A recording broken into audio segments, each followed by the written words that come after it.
आमंत्रित करता हूं उत्तर प्रदेश में कांग्रेस कमेटी के प्रवक्ता, उसके बाद मनीष कश्यप के साथ चलूंगा। बहुत लोग इंतजार कर रहे हैं उनकी बात सुनने के लिए। उमाशंकर जी, आपका शुक्रिया। राहुल गांधी की यात्रा जब बिहार के भीतर दाखिल हो रही है, उसी वक्त आपके मेजर पॉलिटिकल पार्टनर जो बिहार में हैं वो आपका साथ छोड़कर आपकी विरोधी पार्टी के पास चले जाते हैं, और ऐसा कहा जाता है कि आप ठीक से अपने पार्टनर्स को हैंडल नहीं कर पाए, आपने अपरिपक्वता दिखाई, इस कारण नीतीश कुमार चले गए। ब्रजेश जी, देखिए, हम तो अपने पार्टनर को हैंडल कर लेते हैं, लेकिन ईडी सीबीआई को नहीं हैंडल कर पाते। जो ईडी और सीबीआई के डर में आया वो गया। नीतीश भी? हाँ, उदयवीर जी ने अभी, उन पर तो कोई केस नहीं था। उदयवीर जी ने अभी पूरा एक्सप्लेन किया, मैं उस पर जाना नहीं चाहता। ओके। और भी पहले भी जब उन्होंने पाला बदला था तो वही मामला था, मुकदमा था, और वो पाला बदल गए। मैं अभी जेडीयू के साथी को सुन रहा था, कह रहे थे उनकी इस अदा पर बिहार फिदा है। अदाएं कौन दिखाता है ये पूरा देश जानता है। और मुझे लगता है हरिशंकर पारासाई जी की उनका एक वाक्य मुझे याद आता है। उन्होंने कहा कि राजनीति के ऐसे ही मर्दों ने बेस्याओं को भी मात दे दिया। दिन भर से हम लोग सोशल मीडिया पर देख रहे हैं। मुझे लगता है ये आप अधिक बोल रहे हैं, इस तरह के शब्दों से तुलना किसी नेता की नहीं। अपना मैं एक शब्द नहीं लूंगा ब्रजेश जी, जो कुछ है मैं वहीं से ले रहा हूं।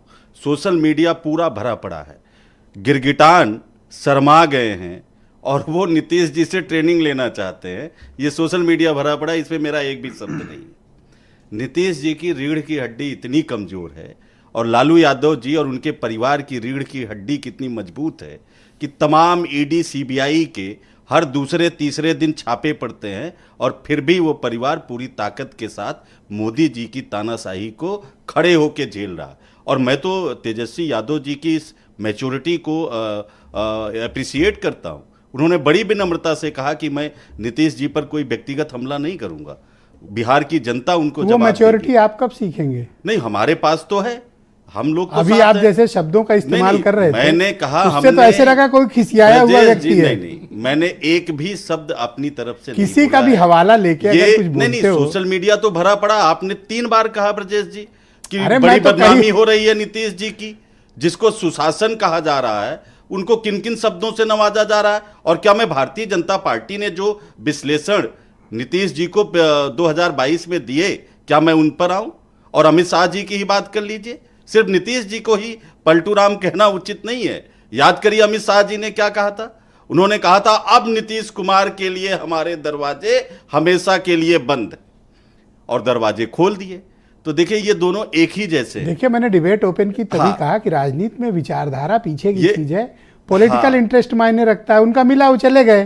ये जनता है जो बयानों पे कूदती रहती है। नहीं, तो इतना बदलाव, दरवाजे बंद हैं और दरवाजे खुल के आलिंगन कर रहे हैं। और क्या ये आपकी कमी नहीं है कि अपने पार्टनर्स के साथ बैठकर सीटों के बंटवारा, चुनाव कैसे लड़ना है, ये तालमेल के बजाय आप लोग तो सीधे मैदान में चले गए। राहुल गांधी ने यात्रा शुरू कर दी और इधर आपके पार्टनर्स के साथ अभी तक सीटों के बंटवारे पर कोई बात नहीं हुई। तब जब चुनाव को 40 दिन बचे हैं, बात खूब चल रही है। नीतीश जी खुद उसके हिस्सा थे, कोऑर्डिनेशन कमेटी बनी थी, कोऑर्डिनेशन कमेटी अपना काम। कल अजय राय ने क्यों स्टेटमेंट दिया जो अखिलेश यादव के ट्वीट के बाद कि 11 सीटों पर अभी बात फाइनल नहीं है। आपके जो बड़े पार्टनर हैं वो ट्वीट कर रहे हैं उनके अध्यक्ष की सीटें फाइनल, आपकी पार्टी की स्टेट प्रेसिडेंट कह रहे हैं नॉट फाइनल। देखिए, इसमें आपको कहीं विवाद दिख रहा है? दिख रहा है। नहीं, इस पे विवाद नहीं है, इस पे सकारात्मक चर्चा चल रही है। 11 सीटों पर अगर देश भर के 11 सीटों पर में डाल रखा है, अगर हमारी बात यही बन परिणति है जो आपको बिहार में मिली है। हमारी चर्चा चल रही है, 11 सीटों पर अगर बात बन गई तो बात बन गई, आगे हमारी चर्चा तो चल रही है। अभी फाइनल नहीं है, मतलब 11 हमारी सकारात्मक चर्चा चल रही है। हमारे राष्ट्रीय वो लॉक कर चुके हैं, उन्होंने लिखा है फाइनल।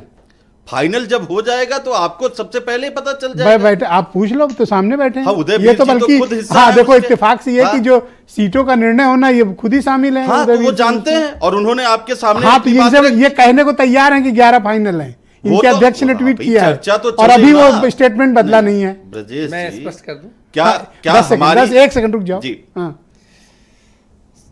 मेरा आपकी बात से इतना इत्तेफाक रखता हूं कि जो कमेटी में लोग नहीं हैं उनको बयान नहीं देना चाहिए, चाहे मेरी पार्टी के हो या किसी और पार्टी के हो। लेकिन इस पर स्थिति स्पष्ट ये है कि समाजवादी पार्टी ने 11 सीटों का ऑफर दिया है और साथ में लिखा है कि सकारात्मक भाव से हम चर्चा में हैं। यदि किसी सीट पर कहीं जीत के समीकरण के साथ हमें प्रस्ताव आएगा तो उस पर विचार कर लिया जाएगा। फिलहाल 11 है ना? हाँ, ऑलराइट। बिल्कुल वही बात तो मैं भी कह रहा हूं कि मैं- हमारी चर्चा चल रही है ब्रजेश जी, चर्चा नहीं रुकी है। अरे सर, चुनाव आ गया, मत जिस दिन नॉमिनेशन उस दिन तक कर लो, मुझे प्रॉब्लम विवाद नहीं होता, यही तो लोकतंत्र है।